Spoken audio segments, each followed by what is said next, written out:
Dragonfable. One of my favorite games ever made by mankind. I don't know why I love this Flash game as much as I do, honestly. Like, is it the art style, the story, the gameplay, or the soundtrack? I got no clue, honestly, but hey, I'm not complaining. Like, it's a good game.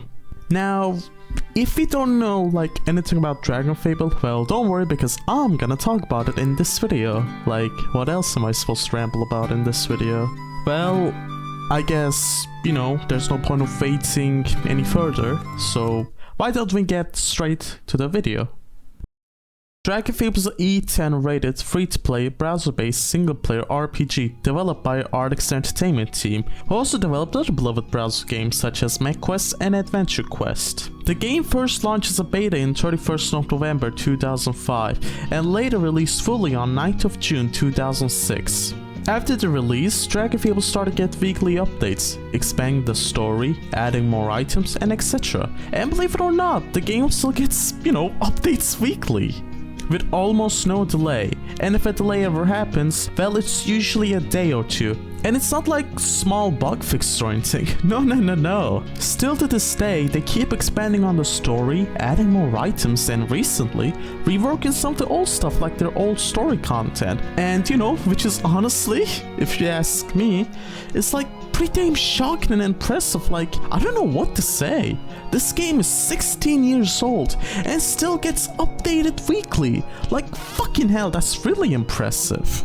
Dragonfable was really popular back in the day, mainly until like, I want to say 2015-ish or 2016-ish. Look, I really don't have any credible source about when the game started to like, you know, lose its players. But if like, you know, my memory is correct, I have to say Dragonfable started to lose its player base around 2014 to 2015. This doesn't mean the game is dead though. Dragonfable still has a strong, small and loyal community that still plays the game, mostly veterans. Which is a darn shame because, you know, Dragonfable is a fantastic game and honestly, I wish people, you know, played it, like more people. Like, come on man, Dragonfable deserves it. So in this video, I will try to get new people introduced to Dragonfable, give them like an overview of the game, how's the gameplay and like the little bit of their story. So I think we should start my history with Dragonfable, like when I started it and stuff, you know? So let's talk my history with the game. It's the year 2011. I was a small child at the time who really didn't care about anything other than video games and hamburgers. I was watching TV as usual when my sister came back from her school. When she entered the house, she immediately rushed to the living room to tell me about a new game that she found out from her friend that she thought I would like. Since as a kid I loved video games, I was excited and quickly rushed to my rusty fucking bucket of a PC with my sister. I asked her about the game's name and she answered with, "Oh, it's called Dragonfable." I searched up Dragonfable on Google and entered their site.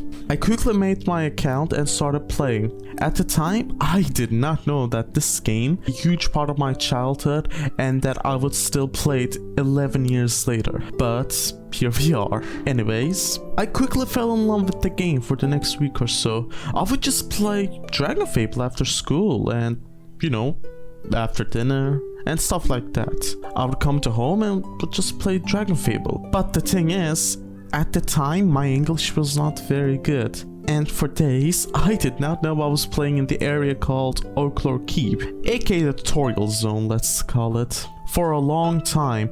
After a couple of days of playing, my sister mentioned that if I did a certain quest, I would be able to get somewhere bigger than Oaklore Keep. And I was excited when I learned that. I asked her, "So what's that quest you're mentioning?" And she answered with, "I don't remember." So we sat there for a certain amount of time looking for this specific quest, and not long after we were able to find it. It was a pretty darn easy quest as well. After that, we were able to get out of Oaklore Keep. And I was finally on my way to the game's main hub area called Falcon Reach. On our way, there were so many threats.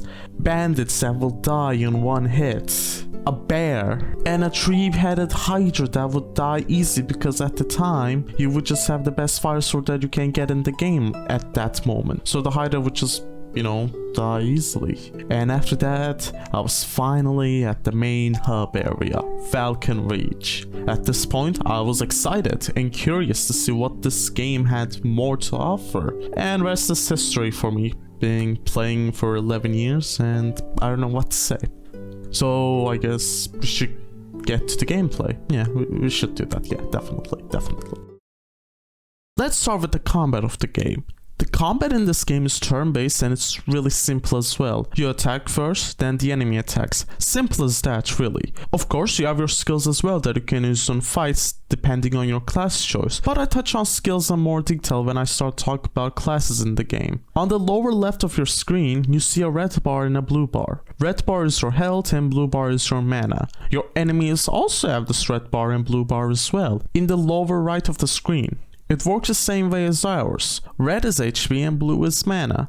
But let me tell you something annoying. For whatever reason, enemies don't use mana in this game, but for some reason they still, have a mana bar. And in this game we have skills that, reduces enemies' mana, which enemies don't use mana, they don't need it, they can use their skills regardless if they have 0 mana. It just doesn't make sense. Why does the enemies have fucking mana bars when they're not using it?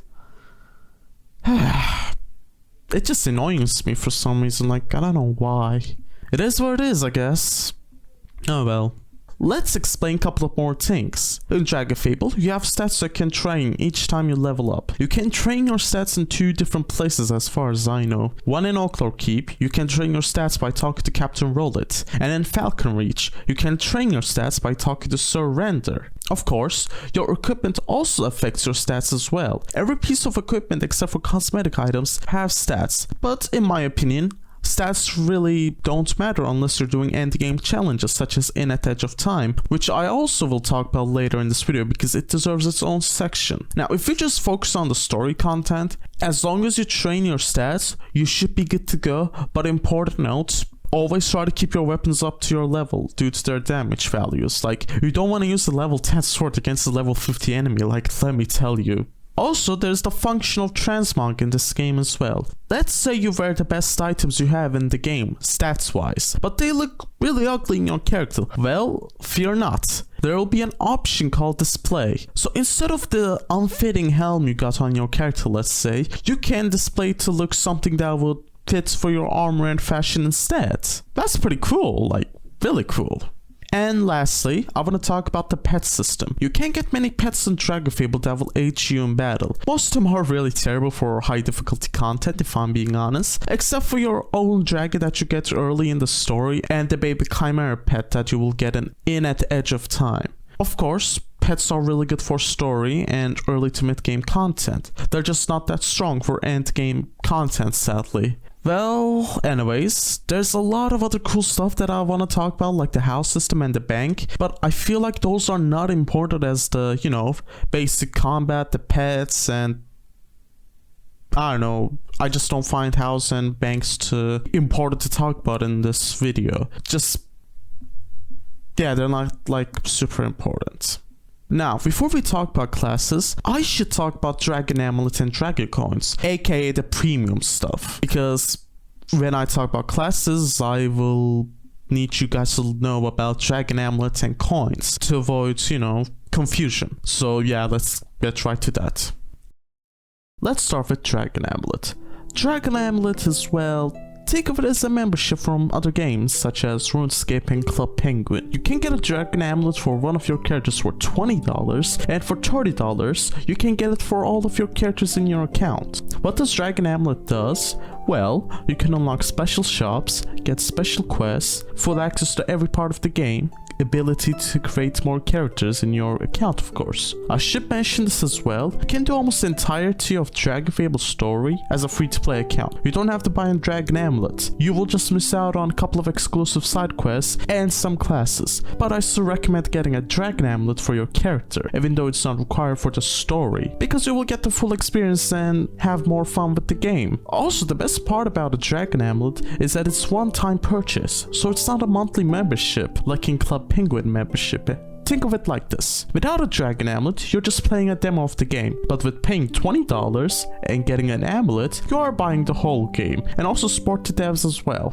And of course, we cannot forget about dragon coins. In Dragonfable, you can buy stuff from shops with Aieter gold that you get from quests and other stuff. And there's the dragon coins, the premium currency of Dragonfable. It's really mostly used in Cicero's store in Falcon Reach. And I'm gonna say, except for a couple of items, dragon coin items are, well, mostly useless. You can find way better items stat-wise and weapons by damage-wise in quests. There's like a couple of exceptions though, like a couple of classes that you can buy with coins are very good, like Entropy, Cthulhu Adept Armor and Pyromancer, and of course Chaos Weaver. And item-wise, Dragonite items, which when you equip them in your character, you can deal more damage to dragon-type enemies. Other than these items, most of dragon coin items are used well for, you know, cosmetic purposes. But if you buy a dragon coin and have less than 10,000 coins, you should learn how to use them wisely. There are some guides on the internet how to spend your coins like correctly and wisely, but in my opinion, just buy the armor closet for your house so you can switch classes easily and save your character with the equipment that you equip and with the class that you're using right now, so you don't have to, you know, go and change your equipment every time you log into the game. After that, I guess you can spend your coins on whatever you want. One last thing I should mention about dragon amulets before we move on to the classes. If you have a dragon amulet, and if you have an amulet for more than 2 years, you can unlock a special class called the Doom Knight armor, which is probably the strongest armor in the game, or rather class I should say. After you get your dragon amulet, every 6 months you unlock one piece of the Doom Knight armor, and in the last month you will get the class. Or you can just wait for 2 years and get the entire package for a discounted price, which you should do honestly. The whole package costs $65, and on top of the Doom Knight class and its equipment, you also get 40,000 dragon coins. Now I'm just gonna say, 40,000 dragon coins is basically enough. I don't think you can even spend 40k dragon coins that easily, unless you're buying really expensive stuff. And that's really everything about dragon amulet that I want to talk about, and dragon coins of course. Now we should, you know, get to the classes. This should be fun. In Dragonfable, there's a good amount of classes in the game. Most of them have unique animations and skill sets, and almost all of them are usable. There's only like a couple of classes that are downright useless and terrible. In the start of the game, you will have 3 classes that you can unlock that you can pick to start your adventure. Those are Warrior, Rogue, and Mage. More you progress with the story, more classes that you can unlock and use. At first, you may notice, why don't I have any skills? I can only default attack. Well, because skills are level locked. More you level up, more skills you will unlock. You can unlock all of your starter class's skills on level 18. However, for the future classes that you unlock, especially ones that are in the story, you unlock their skills in a different way, let's say. You gotta train the classes to unlock their skills. What do I mean by training the classes? Well, it's honestly simple. Let me give you an example. Pirate is a trainable class unlocked by turning 1 forged papers to... I can't spell that name. I'm just gonna say this pirate dude. This pirate dude in Osprey Cove. It costs 14 black pros to fully train this class, aka 14 black pros to fully unlock the skill set of this class. Now let me tell you the class that you can get in the first book, the Orb Saga. You can unlock Ninja or Pirate from the Wind Orb story. You can get Ranger from the Light Orb story. You can get Paladin, Necromancer, and Dead Knight from the Dark Orb story. Dragon Slayer from the Ice Orb story.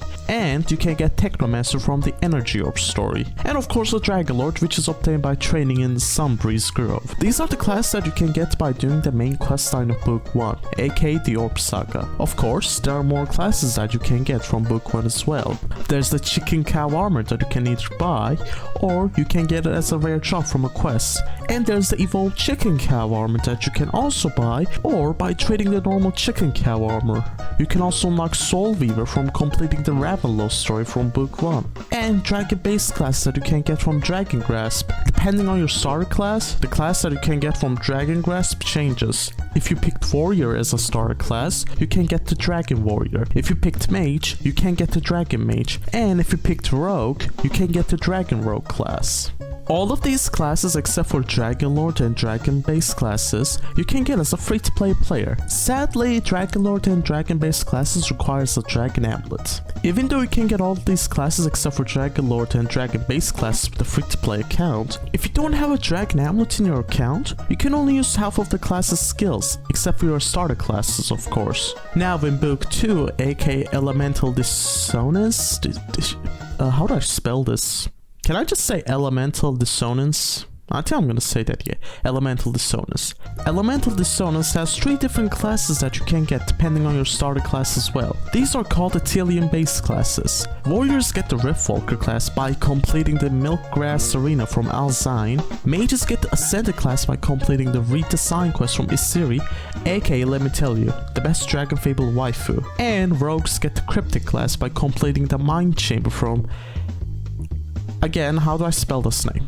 Sadly, all these classes requires a Dragon Amulet, so free-to-play accounts cannot use it. And that's a bummer, honestly, because Athelian base classes are pretty strong classes, and all of them can be used for endgame content. And on top of that, they just look cool animations and really fun skill sets. Oh well. And finally, Book 3 has 3 different classes you can get as well. Currently these classes are Master Soul Weaver, Shadow Hunter, and Chaos Weaver. You can get both Master Soul Weaver and Chaos Weaver by completing the Atomic Saga. Master Soul Weaver requires a Dragon Amulet and can be learned from Atomics. Obtaining Chaos Weaver is, well, bit different and kinda cool and interesting, so I saved that for later. Just so you know, Chaos Weaver is a Dragon Coin class, and you need 1800 Dragon Coins to unlock the class. And lastly, Shadow Hunter. It is unlocked by giving 10 Blood Monster Hearts to Simon in Mark Levine Chapter 8. Except for Shadow Hunter, all of these classes are pretty good. Of course, Chaos Weaver is on another level, let's say. It's one of the best classes for questing and amazing for early in at Edge of Time challenges. Only thing bad about Chaos Weaver is that it's a glass cannon class, so if you're not careful with hard boss fights, you can die extremely easily. Now we got story classes out of the way, let's talk about the premium classes. There are quite a few premium classes that you can get in Dragonfable. Except for Chaos Weaver, you can buy most of them from Cycero's Superstore of Saving. These classes are Entropy, Pyromancer, Cthulhu Depth Armor, Icebound Revenant, Ancient Exosuit, Dimensional Transphaser, a Spanwell Academy Uniform, Chicken Cow, and Evolved Chicken Cow Armor. Now, like I said earlier, Entropy, Pyromancer, and Cthulhu Depth are the only classes that worth buying in my opinion in the store, except for a couple of counter classes which I will get into later. If you're planning to get a class with Dragon Coins, I'm saying just consider Entropy, Pyromancer, or Cthulhu Depth Armor. Right, now I guess we can get to the counter classes because... yeah, that's all I can say from these premium classes, just get Entropy, Pyromancer, or Cthulhu Depth. Calendar classes are a special variant of special offer classes. Calendar classes are tied to yearly calendars sold at Euromart. These classes are Chronomancer, Chrono Corrupted, Time Killer, Chrono Z, Avatar of Time, Archivist, Shadow Walker of Time, and Epoch, and its other variants. While calendars will inevitably go out of stock and become rare, variants are available in-game with altered art for Dragon Coins, ensuring the classes will always be available, except for Epoch. Epoch won't get reforged and will be tied to calendars still. Yeah, that's a sad gamer L, because... yeah, I cannot afford the calendar, you know? I might be able to afford 4,000 Dragon Coins, but... not a calendar. So, that's fun. Calendar classes, in my opinion, are probably the most coolest looking classes in the game with really cool looking skills as well. But how good are they? Well, let me just kind of speed through this. Chronomancer is really bad and it's outdated, needs buffs. Chrono Corrupted is just worse Chronomancer. Time Killer got buffs when it got reforged, so it's pretty decent and good. Chrono Z is very good. Avatar of Time, I don't even see anybody use it, and I basically sometimes forget it exists. Archivist is the best calendar class still. Shadow Walker of Time is pretty good as well. Epoch and its other variants are pretty good as well. Sad that I cannot get them, so yippee! Calendar classes cost 4,000 Dragon Coins, aka $20. Are they worth $20? Well, it's up to you, but if you can afford them, I mean, go for it, I guess, it's up to you. But if you want my recommendation, just get Time Killer, Chrono Z, or Archivist. And wait for Shadow Walker of Time as well, of course. That's everything I can tell about calendar classes. They cost 4,000 dragon coins, and only Time Killer, Chrono Z, and Archivist is worth the fucking dragon coins right now. And yeah, rip Epoch, man. I will never forget the fucking Epoch. It will be in my dreams, man. Fuck's sake. Oh, well, let's move on to the soundtrack. This game has bangers. Like, soundtrack is really good. That's all I have to say. Like, here's some fucking bangers, man. Like, listen to shit.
In at the Edge of Time, aka the end game of Dragonfable. This is where you usually get the best gear and equipment and some really cool cosmetic items.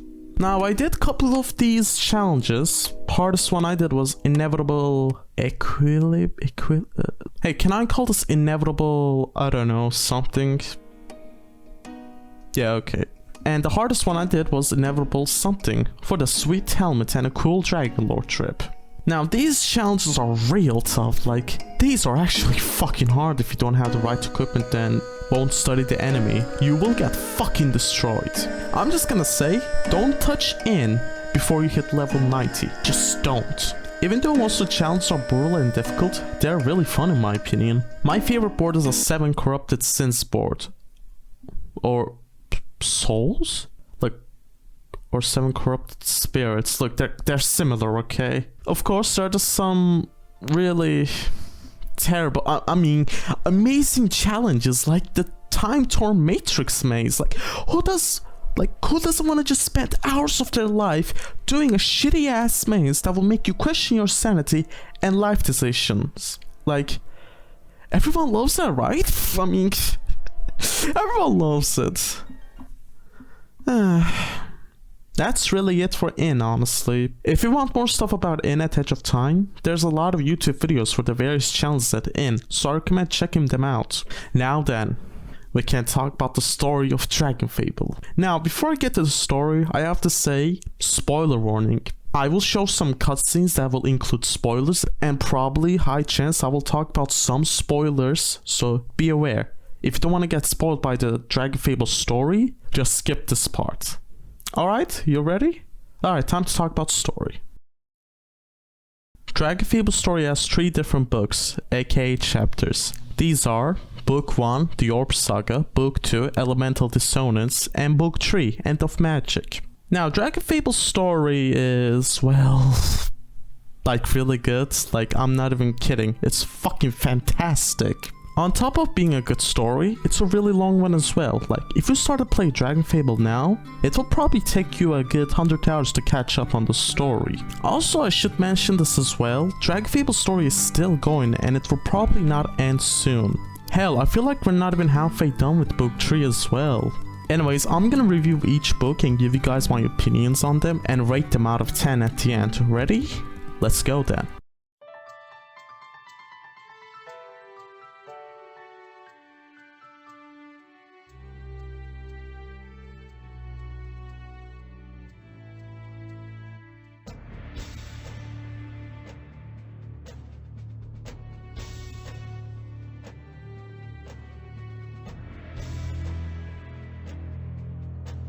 Book 1 started in the year 2006 and ended in the year 2011. Book 1 has 3 main sagas and 4 side sagas: the Dragonegg Saga, Orb Saga, and Falcon Reach Saga. These 3 are the main sagas of Book 1, and the Storm War, Bacon Orb Saga, Ravenloft Saga, and Clashing Saga. These 4 are the side sagas of Book 1. In my opinion, except for Clashing and Bacon Orb Saga, all of these Book 1 sagas are really good. Especially the Orb Saga and Ravenloft Saga. Of course, while we're talking about Book 1, we cannot forget about one of its main antagonists and probably one of, if not the most iconic Dragonfable and Artix Entertainment character, Sepulture.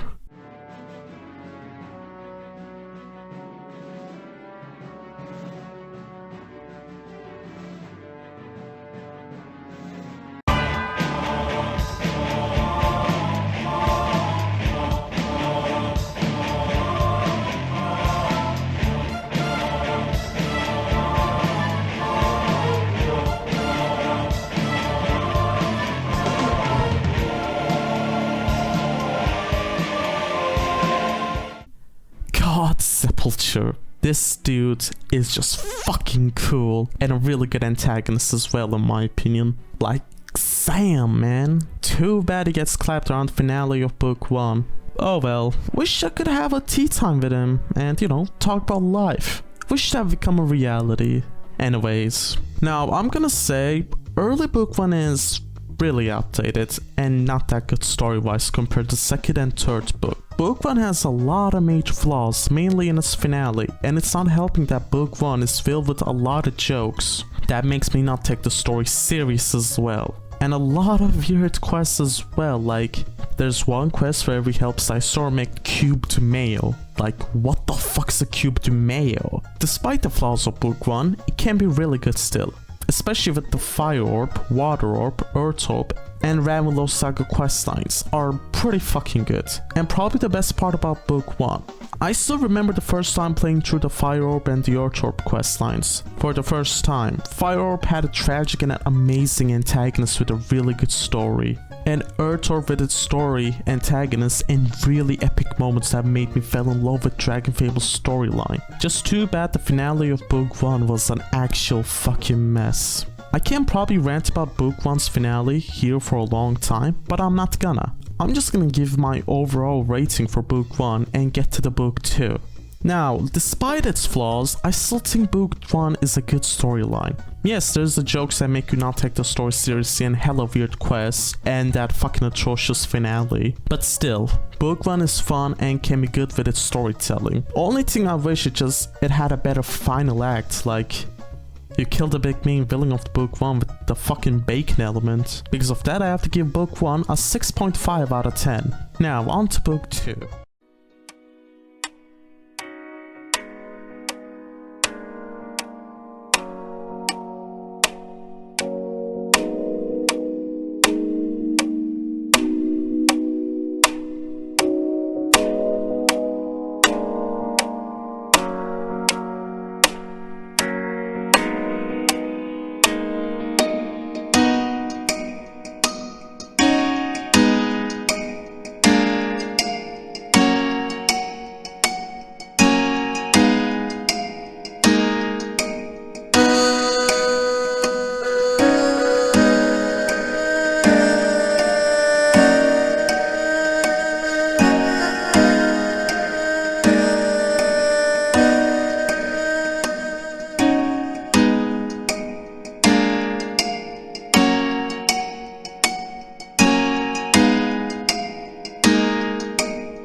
2, Elemental Dissonance. Elemental Dissonance started in 2012 and ended in 2012. This storyline is really short and takes place where Book 1 ended. Book 2, in my opinion, story-wise, is a step up from Book 1 with its great characters and character moments, and a really good main antagonist as well. War Gods, in my opinion, is a seriously an amazing antagonist, great design, and hey, he's a pretty funny guy as well sometimes.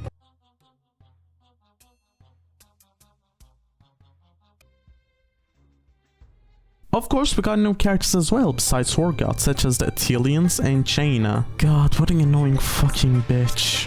At least in Book 2. And the best part about Book 2, in my opinion, besides, you know, Easter, the best waifu of all time, of course, it had actually had a really good finale. See, Book 1? This is how you do a finale, not the mess you have in Book 1. Only issue I have with Book 2 is its length. It's really short, and you can finish it in a couple of hours. And it's a shame, because Book 2 is really great. Because of its short length, I sometimes feel like some stuff in Book 2 is really underused, like the Aetelians and War Gods. Even though Book 2 is a short storyline, I still think it's an amazing storyline with great character and character moments. If it was a little bit longer, it would be even more amazing, but oh well. Now, I give Book 2 overall a solid 7 out of 10. It would be higher if it was a little bit longer, but still, with its great characters and character moments, it deserves a 7 out of 10. Now, on to Book 3.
Book 3 End of Magic started in the year 2013, and it's still going and getting new updates. And you know, I'm gonna be honest, we're probably not halfway done as well, or just reached the halfway point. The story takes place 5 years after Jaina made us frozen. While we were frozen, Jaina created an organization called the Rose. Now, what is this Rose organization, you may ask? Well, let me answer. Rose is an organization that aims to end magic, which was founded by Jaina. Rose believes that beings who use magic has a major power in lore and oppressive to all the beings. Magic allows powerful beings and villains to overwhelm the rare being of lore. While some Rose members really believe in their Peacemaker's message, some corrupt the Rose message surpass the ethics, even in the high ranking. General encounters, for example. Majority of Book 3 involve us fighting Rose and not letting them get their way. Now, Book 3 is a massive step up from, well, basically everything. Like, Book 3 sagas are just 5 times better than most of Book 1 sagas and Book 2. Same goes for characters as well. Of course, Book 3 also, tone-wise, is really different from previous books, especially from Book 1. You know, Book 1 was a silly and jovial storyline, but Book 3 is, well, let's say, Book 3 is building on the more serious tone established in Book 2.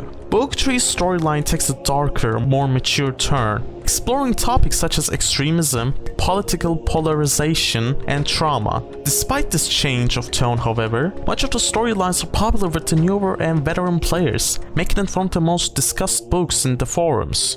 Now, there's a reason why Book 3 has a way more mature tone than the previous books. Well, that's because people who still plays Dragonfable are, well, older and not a child anymore. There's no 10-year-old kiddies that play Dragonfable these days. And because of that, Dragonfable made their story tone darker and more mature. And honestly, thank God they're telling a story in a more mature way. Cause, well, Book 3 has literally the best storyline in Dragonfable. Like, holy shit, they're fucking good. Every part of Book 3 is too good, man, like holy hell. Now, story-wise, Atomic Saga, Calamity Saga, and the First Weaver Saga. These 3 are, in my opinion, the golden gooses of Dragonfable stories. Atomic Saga is probably the most tragic storyline in Dragonfable, and when I first finished Atomic Saga, I'm not gonna lie, it almost made me fucking cry. I actually cannot believe a game like Dragonfable made me almost cry. Like, damn, man. Calamity Saga was probably one of the most darkest Dragonfable storyline ever, like I'm not even fucking joking. I see some dark shit in this fucking saga. I actually genuinely felt hopeless and was worried for the characters when I was playing it for the first time, because Calamity had no mercy. Character did a mistake, they probably are dead. And if Calamity Saga did not happen, I will probably not return to Dragonfable in 2016. And best part about Calamity Saga is that its ending was so fucking satisfying. Like, I never seen a better ending in Dragonfable yet. Maybe Atomic Saga's ending, but both are amazing. I really cannot choose between them. And of course, we have the First Weaver Saga.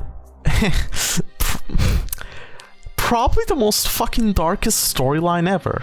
And I'm not even fucking kidding. I'm just gonna say, after I finished the First Weaver for the first time, I wondered for a couple of days, like, how far we come from making cute fucking mail to, I don't know, man, like this?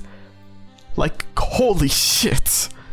Oh yeah, and it's probably the best saga in Dragonfable without a doubt, as well, like, no surprise. But dear fucking god, it's fucking dark as hell. I would like to remind you guys that, this kind of storytelling is from an E10 game. Like, Jesus fucking Christ. Of course, every good story needs good characters. How good are the characters in Book 3? Well, will you be surprised that if I say Book 3 characters are seriously amazing? Especially the antagonists. Like, we have great antagonists like General Acanthus, Asper, Caitiff, Royer, and Secandus. All of these characters are great antagonists in Book 3. Of course, there are other many great antagonists that I did not list here, but me not listing them doesn't mean they're not good. They are fucking amazing as well, but I just did not list them. Of course, Book 3 also has some of my favorite moments as well, like the time we go into Sepulture's house with his daughter, read his journal without telling his daughter, and have a tea party with him when he comes home. Like, tea party with Sepulture, how can I say no, man? Now, do you guys remember when I said getting to Chaos Weaver Render was kinda interesting? Well, let me touch on that now. You may notice these red small vials throughout the story, and you may be wondering what are these little vials are about? And you know, I'm just gonna show you this clip.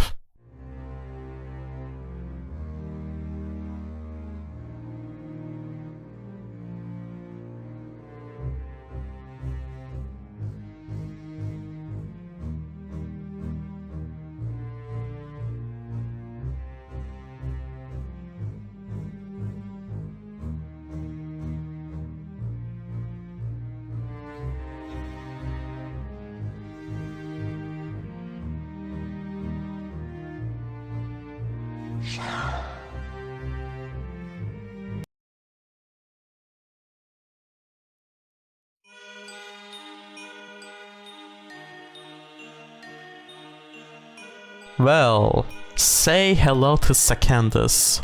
He's the one where you get Chaos Weaver from and the future Flesh Weaver class. Now, we don't really know a lot about Secandus at the moment, but well, I'm expecting he's gonna play a big part in the story soon thanks to the first Weaver saga and Flesh Weaver.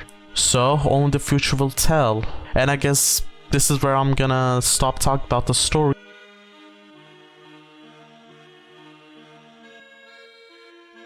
You